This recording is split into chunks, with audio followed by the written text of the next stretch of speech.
అలానే మిస్సెస్ రావు ఇప్పటి వరకు మనం అమెరికా నుంచి అనేక మంది ఇక్కడ ఉన్నటువంటి రాజకీయ పార్టీల గురించి, ఇక్కడ ఉండేటువంటి ప్రభుత్వాల గురించి, ఇక్కడ ఉన్నటువంటి పరిస్థితుల గురించి వీడియోలు పెట్టడం చూసాం. అక్కడి నుంచి ఎవరైతే వీడియోలు పెడుతున్నారో వాళ్ళ వీడియోలని ఇప్పుడు అమెరికా ప్రభుత్వం చెక్ చేస్తుంది. అమెరికా ఇమ్మిగ్రేషన్ అధికారులు అణువడుగు చెక్ చేస్తున్నారు ఆర్టిఫిషియల్ ఇంటెలిజెన్స్ ద్వారా.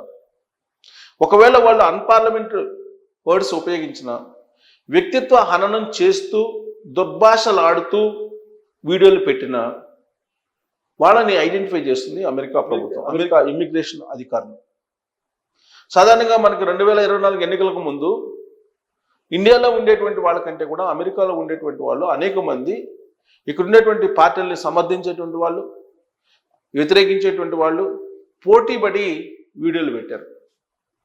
సోషల్ మీడియాలో రకరకాలుగా వాళ్ళు బూతులు తిడుతూ అనేక వీడియోలు పెట్టారు. ఈవెన్ ఆయా రాజకీయ పార్టీలకు సంబంధించిన అధినేతల ఇళ్లలోకి వెళ్ళి వాళ్ళ మహిళలు కూడా కించపరిచేలాగా వీడియోలు పెట్టారు. ఇష్టానుసారంగా అక్రమ సంబంధాలను అంటుకడుతూ వీడియోలు పెట్టారు. బండ బూతులు తిడుతూ మాట్లాడారు. ఇలాంటి వాళ్ళని ఇప్పుడు అమెరికా ఐడెంటిఫై చేస్తుంది. ఎవరైనా సరే కుల విద్వేషాలను రేపేటువంటి వాళ్ళని కానీ, మత విద్వేషాలను రేపేటువంటి వాళ్ళని కానీ, దేశానికి సంబంధించిన విద్వేషాలను రెచ్చగొట్టేటువంటి వాళ్ళని కానీ ఐడెంటిఫై చేస్తుంది. అమెరికాలో ఉంటున్నటువంటి విదేశీయులు వాళ్ళు చేస్తున్నటువంటి కార్యక్రమాలు, వాళ్ళు ఏ విధంగా అమెరికాలో వ్యవహరిస్తున్నారు అనే దాని మీద కూడా నిఘా పెట్టారు. సాధారణంగా అక్కడికి ఎవరైనా సెలబ్రిటీలు వెళ్తే పెద్ద ఎత్తున ఊరేగింపులు చేయటం, రోడ్ల మీద జెండాలను ప్రదర్శించడం, అలాగే హెలికాప్టర్లతోటి వాళ్ళ యొక్క అభిమానాన్ని ఆయా రాజకీయ పార్టీల మీద చాటుకోవడం, ఇవన్నీ మనం చూసాం గత కొన్ని సంవత్సరాల నుంచి.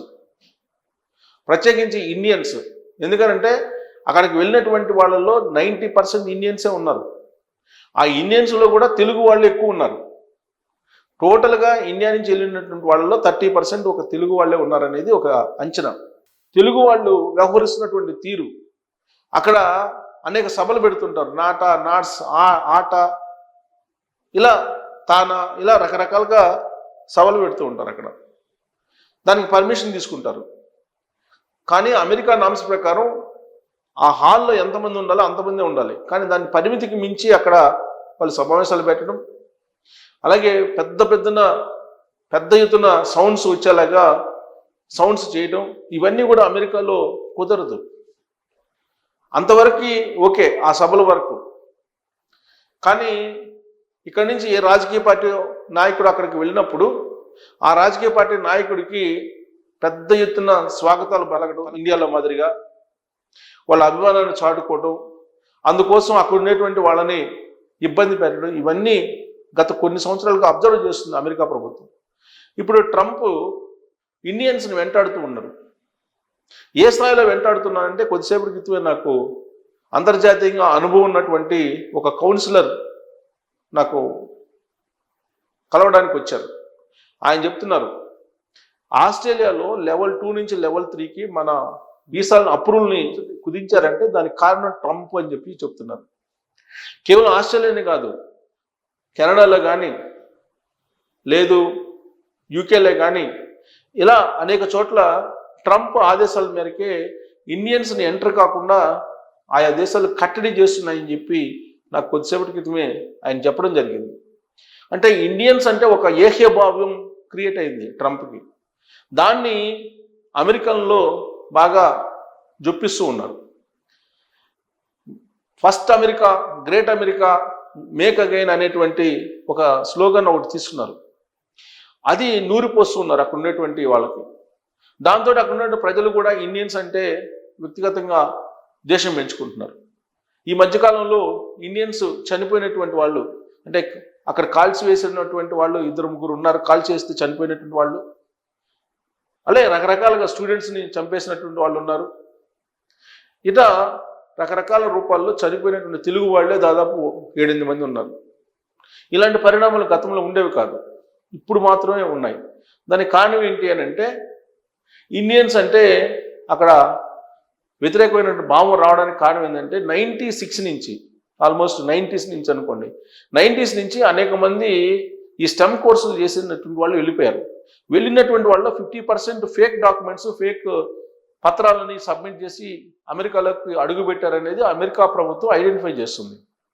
అందుకే ఇప్పుడు వాళ్ళ పత్రాలన్నింటినీ కూడా ఆర్టిఫిషియల్ ఇంటెలిజెన్స్ ద్వారా స్క్రూటినీ చేస్తూ ఉంది. అసలు వీళ్ళ బిహేవియర్ ఏంటి, వీళ్ళు సోషల్ మీడియాలో ఏ విధంగా వ్యవహరిస్తున్నారు, వీళ్ళు పెట్టేటువంటి వీడియోలు ఏంటి, వీళ్ళు పోస్ట్ చేసేటువంటి పోస్టులు ఏంటి, వీళ్ళు ఎలాంటి పోస్టులను లైక్ చేస్తున్నారు, ఎలాంటి వాటిని వీళ్ళు ఎంకరేజ్ చేస్తున్నారు, వీళ్ళ ఫ్రెండ్ లిస్ట్లో ఎవరెవరు ఉన్నారు, ఎలాంటి వాళ్ళు ఉన్నారు, వాళ్ళు ఎలాంటి పోస్టులు పెడుతున్నారు, వీళ్ళ తల్లిదండ్రులు ఎవరు, వీళ్ళ తల్లిదండ్రులు అమెరికా విజిట్ చేశారా, అమెరికా విజిట్ చేసినప్పుడు వీళ్ళు ఎలా వ్యవహరించారు, అలాగే వాళ్ళ తల్లిదండ్రులు ఎలాంటి పోస్టులు పెడుతున్నారు, లేదా వాళ్ళ తల్లిదండ్రులు ఏ విధంగా వ్యవహరిస్తున్నారు, ఆయా దేశాల్లో మత విద్వేషాలను రెచ్చగొట్టేలాగా లేదా కుల విద్వేషాలను రెచ్చగొట్టేలాగా వ్యవహరిస్తున్నారా, వీటన్నిటి మీద ఇప్పుడు స్క్రూటినీ చేసి ఆ తర్వాత మాత్రమే వీసా అప్రూవల్ చేస్తుంది అమెరికా కాన్సులేట్. అందుకే ఈ ప్రక్రియ అంతా పూర్తి చేయడానికి ఇప్పుడు అమెరికా కాన్సులేట్ ఇంటర్వ్యూలు స్లాట్లు ఇవ్వట్లేదు. ఏప్రిల్ తర్వాతనే స్లాట్లు అని చెప్పి చెప్తూ ఉంది. దాదాపుగా 2-3 నెలల నుంచి అసలు స్లాట్లే ఇవ్వట్లేదు. దానికి కారణం ఏంటంటే మొత్తం సోషల్ మీడియా అకౌంట్స్ ద్వారా స్క్రూటినీ చేస్తున్నారు. ఈవెన్ మనకి ఇప్పుడు అనేక ఆర్టిఫిషియల్ ఇంటెలిజెన్స్ ప్లాట్ఫామ్స్ వచ్చినాయి, అనేక టూల్స్ వచ్చినాయి. చాట్ జీపీటీ వచ్చింది, ఓపెన్ ఏఐ వచ్చింది, గ్రోక్ వచ్చింది, జెమినై వచ్చింది. ఇలా రకరకాలుగా ఆర్టిఫిషియల్ ఇంటెలిజెన్స్ సంబంధించినటువంటి టూల్స్ వచ్చాయి. వాటిని ఇప్పుడు ప్రతి ఒక్కళ్ళు వాడుతూ ఉన్నారు. యూత్ విపరీతంగా వాడుతున్నారు వాటిని. మీరు ఏమడిగారో అది కౌంట్ అవుతుంది, మీరు ఏమి రిప్లై ఇచ్చారో అది కౌంట్ అవుతుంది, మీరు మీ సోషల్ మీడియా అకౌంట్లో ఏం పోస్ట్ చేశారో అది కౌంట్ అవుతుంది.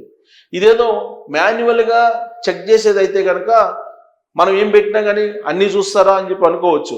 కానీ ఆర్టిఫిషియల్ ఇంటెలిజెన్స్ ద్వారా ఈ మొత్తాన్ని చెక్ చేస్తున్నారు. దాన్నే వెట్టింగ్ అని అంటున్నారు. దాన్ని ద్వారా ఐడెంటిఫై చేసి అసలు అమెరికాలో ఉండడానికి వీళ్ళు అర్హులా కాదా అనేది నిర్ధారిస్తున్నారు. ఆ తర్వాత మాత్రమే మీకు ఇంటర్వ్యూకి పిలుస్తున్నారు, ఇంటర్వ్యూలో వీసా ఇస్తున్నారు. అసలు ఇంటర్వ్యూ స్లాట్లే ఇవ్వట్లేదు కొంతమందికి. సో ఇలాంటి పరిస్థితి వచ్చింది. అంటే ఒకప్పుడు అమెరికా నుంచి మన తెలుగు రాష్ట్రాల్లో ఎలక్షన్ జరిగేటప్పుడు ఎవరెవరైతే అన్పార్లమెంటరీ వర్డ్స్ తోటి విద్వేషాలను రెచ్చగొట్టేలాగా ఎట్టబడితే ఎట్ట బూతులు తిడుతూ మాట్లాడారో వాళ్ళందరి మీద ఇప్పుడు అమెరికా ప్రభుత్వం నిఘా పెట్టింది. ఇప్పుడు సోషల్ మీడియాలో వాళ్ళని అన్వేషిస్తూ ఉంది. అన్వేషిస్తూ వాళ్ళని క్యాప్చర్ చేసే ప్రయత్నం చేస్తుంది. ఆ క్రమంలో కొన్ని వందల మంది మన వాళ్ళు అక్కడ ఉండేటువంటి ఇమ్మిగ్రేషన్ అధికారులు కంటపడుతున్నారు, ఇమ్మిగ్రేషన్ అధికారులు ఐడెంటిఫై చేస్తున్నారు అని చెప్పి తెలుస్తుంది. అందుకే ఈ మధ్యకాలంలో మీరు అబ్జర్వ్ చేస్తే కనుక అమెరికా నుంచి తెలుగు రాష్ట్రాల పాలిటిక్స్ మీద, ఇండియా పాలిటిక్స్ మీద మాట్లాడేటువంటి వాళ్ళ వీడియోలు మనకు రావట్లేదు. మీరు అబ్జర్వ్ చేయండి. అంతకుముందు బండ బూతులు, పచ్చి బూతులు తిడుతూ అనేక మంది వచ్చేవాళ్ళు సోషల్ మీడియాలో. ఇప్పుడు కనిపించట్లేదు. దానికి కారణం ఏంటంటే అదే కులాల ప్రాతిపదికన, మతాల ప్రాతిపదికన వీడియోలు పెడితే అమెరికా వీసా రద్దు అవుతుంది. అక్కడ H1B ఉన్నా రద్దు అవుతుంది, గ్రీన్ కార్డు ఉన్నా రద్దు అవుతుంది, F1 ఉన్నా రద్దు అవుతుంది. ఏ కేటగిరీలో ఉన్నటువంటి వీసా అయినా రద్దు చేసి వాళ్ళని డిపోర్ట్ చేసేటువంటి అవకాశం ఉంది. అదంతా ఇప్పుడు స్క్రూటినీ జరుగుతుంది.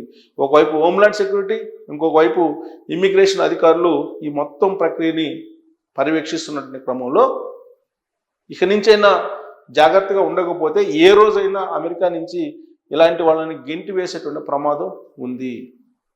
సో కాబట్టి అమెరికాలో ఉన్నటువంటి మన వాళ్ళు ఇక్కడ ఉన్నటువంటి రాజకీయాల గురించి, ఇక్కడ ఉన్నటువంటి రాజకీయ పార్టీల గురించి, ఇక్కడ ఉన్నటువంటి కులాల గురించి, ఇక్కడ ఉన్నటువంటి మతాల గురించి మీరు చూస్తే చూడండి, కానీ దాంట్లో ఇన్వాల్వ్ అయ్యారా మీరు అమెరికా నుంచి గెంటి వేయబడతారు అనేది అమెరికా ఇస్తున్నటువంటి సంకేతం. మరి దీని మీద మీ అభిప్రాయం ఏంటనేది తెలియజేయచ్చు. Thank you.